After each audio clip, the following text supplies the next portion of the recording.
What's up, guys? Tyler here in another episode of Model Rocketry 101. And first off, I would like to apologize for it being such a long time since I have uploaded. Right before my last upload with that paper tube model rocket that I did, I ended up going on vacation. I was there for about a week or so, a great vacation. And then after I got back, I kind of got a cold, got the flu. Virus type deal, and I was kind of sick there for a little while. So if you wonder why I had uploaded, don't worry, I haven't forgot about you guys. You've been on my mind the whole time, and I've been really stoked to get another video uploaded.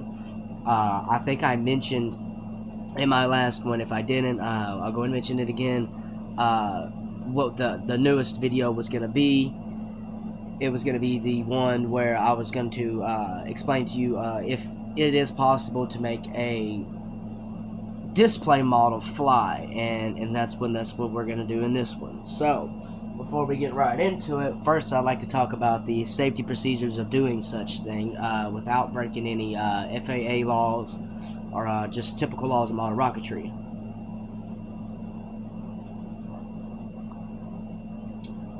So that being said, in one of the laws, the 10 laws of the basic ones, they do mention that you're not supposed to use any hard plastic like PVC, metal, or anything like that. But if you really truly think about it, the nose cones of the rocket are made out of a lighter weight plastic, as the such same material as a display model, just the entire thing.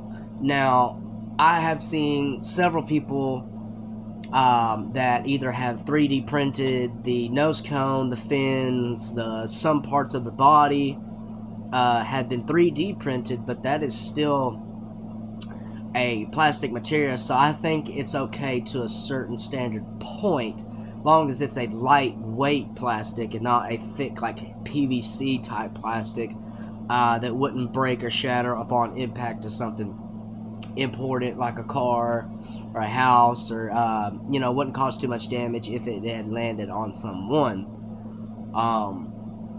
So a lighter weight plastic I would say is okay. Some people that's been doing model rockets for a long time, they would probably say absolutely no. But if you really truly think about it, again, the nose cones, the fins, they are made out of a lightweight plastic. Not all of them. Some of them are made out of just paper, cardboard tubing, postal tubing, wax paper tubing, and the fins are made out of balsa.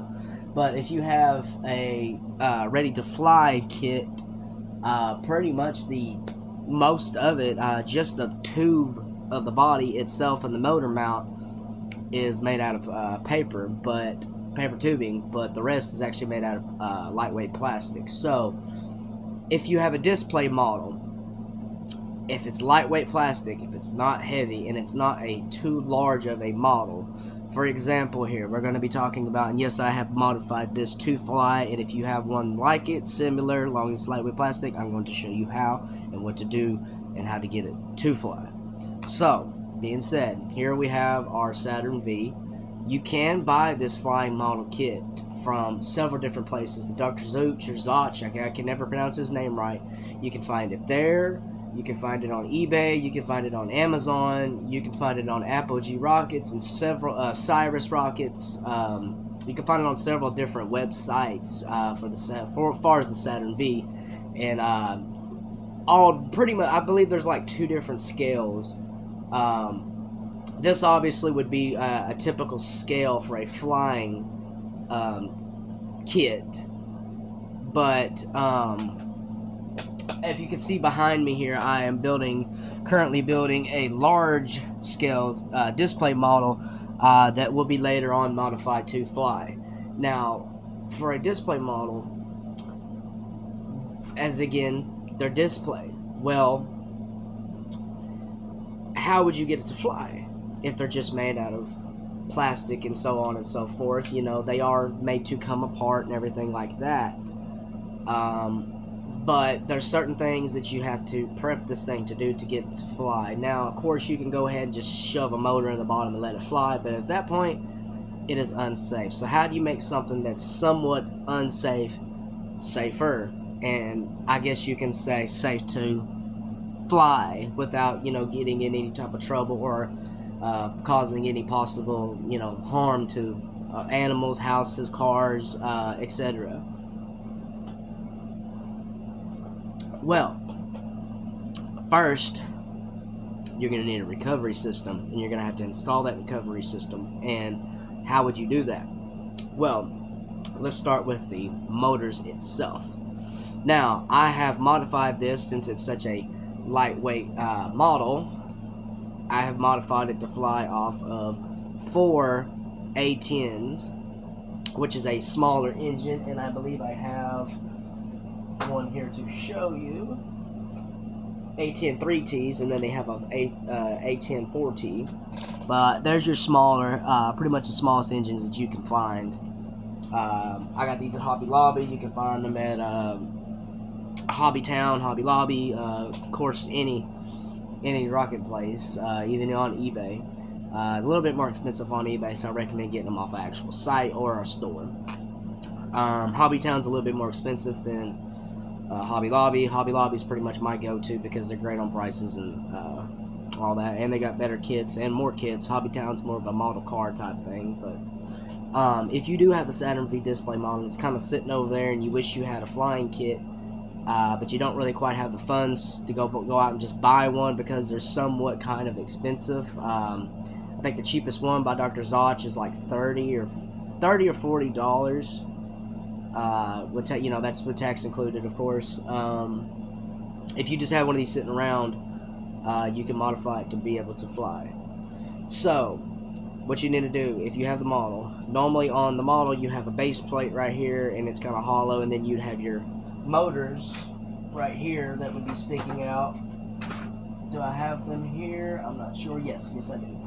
So, that would be your model motor that would be kind of sticking out at the bottom like so.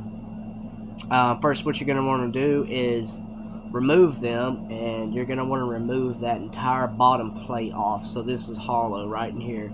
You're going to want to remove this off of the main body, of course, and you can take a don't recommend using a knife. You're going to need something hot, like a what are they called, the branding things for wood, like a wood carver type deal, where you can burn the wood in, kind of like a hot gun type deal, but not a glue gun, but like a hot stick type deal. It's where the barb gets really hot at the end of it. Yeah, you're gonna need one of those. As far as tools, what you're gonna need one of those, and you're gonna need a glue gun and a couple of those sticks. To get this to modify to do this a little bit more better, you would and could use motor mount tubes after you've cut all that. We'll get that in a second. So after you've removed these, and this plate right here would be off, and now this is all hollow and bare, what you're going to do is you're going to want to sit this down flat on a piece of balsa wood, trace the outer line of each one in between here, here, here, here, here, here, here, and here. After you've done that, now that you've got that done, you can take and look at the edges of this, basically, and you can actually, instead of sitting these in more center-wise, you could put the mark on where the engines would go, but these kind of go in at an angle, and instead of putting it over here where the motor would be, the motor just won't go up in there properly, and it'll actually bow your motor out, and that's just not great. And we don't need that. So bringing them in closer to get up in there is a lot better, and you can get the motor straight. So again, after you've got that cut off, what you're going to want to do is to get these motors to line up. Basically, set your piece of wood down, get your motors, all 4 of them together, matching, get measurements on both sides of that just to get it precisely in there. What I did was I took paint and painted the very bottom of these motors. After I did that, I compressed the motor and set it on the plate and held it there for a second, and then lifted up, and it left my ring there. I found a drill bit. Got to be very careful with balsa wood, so I do recommend using a thicker wood instead of balsa. But you can use balsa like I did, but That's totally fine too. After you've done that, you can take a drill bit, be very, very, very careful with it, drill those holes out, and then if you have your motor mount tubes, you can slide your tubes in, glue it on both sides, inside and on the bottom side. After you got those tubes in, you can slide your motors in if you want. Don't recommend putting the motors in just yet if you're going to use the tube method instead of just straight up gluing it for a one-time flight type deal. After you got your tubes in, you can sit that up on the bottom and glue just the edges of all four of that, and there's going to be a gap in between here and this plate right here because these are longer than the upper part of this body, so you're going to have to cut a little piece of wood to sit flat on that plate and then bring it up, which is what I'm talking about is right here. You're going to have to put a spacer type deal that matches the bottom to that gap right there. To fill that gap, make sure you glue that real nice.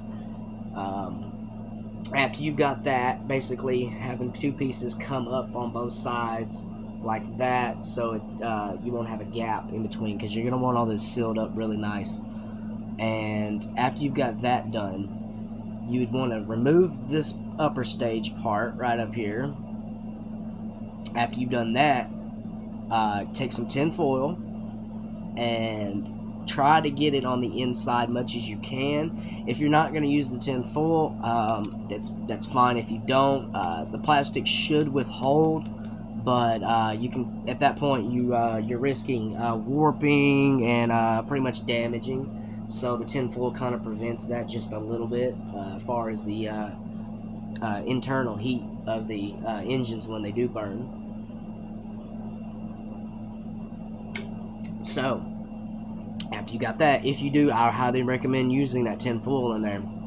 Get it all the way around. After you've got it somewhat close, it's going to kind of want to be looking sloppy in there. Take you another tube, but first run your glue all the way around on the inside.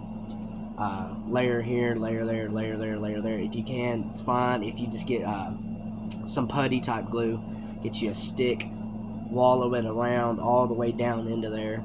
After you've done that, you can take that foil, slide it in best as you can, and then take a dowsing stick, or not a dowsing stick, but just a stick, or you can use something like a really long pencil, or I recommend using just a straight stick of wood to get in there, press that down and run it in there to make that full stick to all sides, and get a good layer of full as well. I'd say at least 2 to 3 layers of full going on the inside of this part from right here down all the way down to where your motor mounts are going to be. And after you've done that, you can, to give you an explanation, if you have a model like so, you're going to have a bulkhead in there for the fuel tank. Take that same hot stick, cut that out, or if you're about to buy a model to do this, leave that part out. I recommend doing that. But if you already have one put together and you're going to turn it into one, you're going to have to remove that bulkhead, fuel tank bulkhead on the inside, which is, it would be right in here. But you're going to want to remove that so the when the eject happens, it'll spit your stuff out. Typically, after you've done that, you can add your parachute recovery system in. Now, I did not have any shock cords, so what I used was a really elastic rubber band. Cheap at-home remedy. So, after you got that, you, of course, glue your one end to the body of the rocket, and I actually doubled this up a little bit, if you can tell. So one of them goes down in there just a little bit, and the other one is right here, so it kind of makes a strap type deal with the parachute attached to that, so that gives it a double strong point to that parachute for when it pops out. And from there, you can run another piece of rubber band. If you have this end of your rocket, you can run it right up on the inside of that, but I wouldn't do it inside because that's where this sits down on your rocket, so don't do it on the inside right here. You can glue it to this part right here, but long as it's not gonna damage any of that. See that lip right there? That lip fits right over this rim of this to connect those in. So you're gonna want to put it to at least right up in here in this general area, not on the edge of this or even close to that, but even right here, or if you have to, in between these motors right here. So after you've done that, you can, after you got that attached and these two pieces are now connected, you can take your parachute, put your recovery wadding down in there, stuff it in there right around the motor mount area, not too much, not too less, not too much. Get your parachute down in there. Let's get that out the way.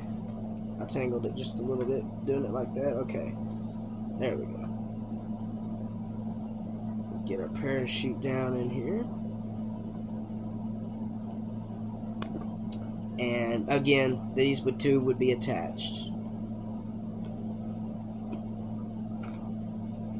Now that you've got these two, oh, well, this always falls off. Yeah, I recommend gluing this part on too. You're gonna want to glue this part to this part. All this, make sure this, basically from this part up, make sure everything's glued pretty securely. You could go and yeah, just make sure that all this is glued, but you're gonna want to make sure that it's separated from this point right here where I just showed you, because this is the most open spot of the rocket right here. You're gonna want to do that. So that being said, like I said, these are two parts. I just pulled off this part up here, but this part is actually attached to this part right here. So as you can see here, we got everything attached real nice there. Let's get that down in there. Now, getting ready for flight, now that you've got everything done. The fins for this are too small because it's a little bottom heavy, so when it goes up, it'll want to come right over, crash, damage a rocket, or have a crazy flight going up and just kind of a pitched, you know, might lose it forever type flight. So how are you going to get your trajectory right? Well, aerodynamics and drag, that's when you get into that session. You're going to want to actually enlarge your fins just a little bit. Now, I haven't made my fins for this yet, but to give you an example of an idea, you can even use that same design fin just in a larger scale for that. So your bottom of your fin would be here. You're going to want to come up a little bit and go to there. Even on the flying model kits, the fins are quite larger than a display model like a replica, because you're going to need that aerodynamics for this to have a straight flight. So example of these fins were larger, they would come up to about right there. So, and after you've done that, you're all really good to go, because that's going to give you a better aerodynamic of the rocket itself. So it's not going to want to flip over, give you a crazy flight or nothing like that. You'll get a straight, steady straight flight, or if anything, a slightly pitched, but not just out of the wild crazy flight like if you're just trying to launch it like so. So balls of wood, very lightweight wood, even plastic would be ideal for the fins, but I do recommend balls of wood. But if you got a lightweight plastic, hey, that's fine too. Some rockets I do suggest using plastics. Like for this one, I'm going to need a super sturdy type deal, so I'm probably going to end up using lightweight plastic. Safety reasons wise, other than your recovery system, you're going to have your tower jettison up here. You're either going to want to remove that, or if you do feel risky enough, again, for this entire launch, you're going to need somewhere open, quite large, somewhere you can get away from it, just in case, for safety reasons only. Again, I don't recommend doing this, but if you do want to do it, then this is the steps that you're going to need to take. So remove that, of course, because that does have quite a point to it, and that could end up sticking in your skin, or worse, your eye or something else. So go ahead and remove that tire jettison on there. And if you do decide to leave it on for I don't know what reason, but some of you might, no telling, but if you do decide to leave it on, make sure that you dull that end, at least dull that end just a tad bit, just to make sure that it's not gonna pierce anything, just a tad bit. You can always use any type of other material to make that tire jettison, but other than that, I would recommend just taking that off completely. Doesn't damage the look of the rocket at all. From a distance, you can hardly see that tower jet anyway. You're looking more at the lunar module up here than you are that tower jet. So, again, it's modeled with solid white. I painted it, got the paint job good on it.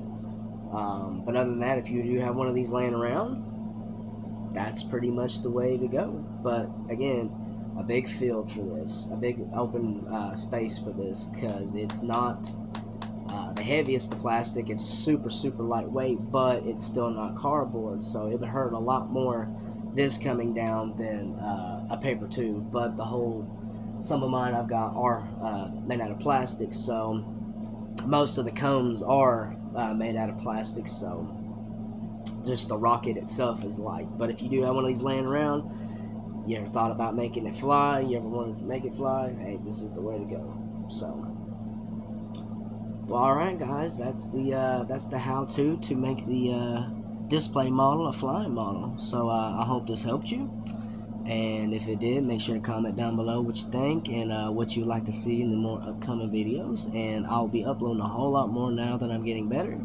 So we will see you in the next one, because I got a surprise for you on that one. So again, thanks for watching, and stay tuned for more model rocketry information. For all things model rocketry 101, this is Tyler, and have a blessed day.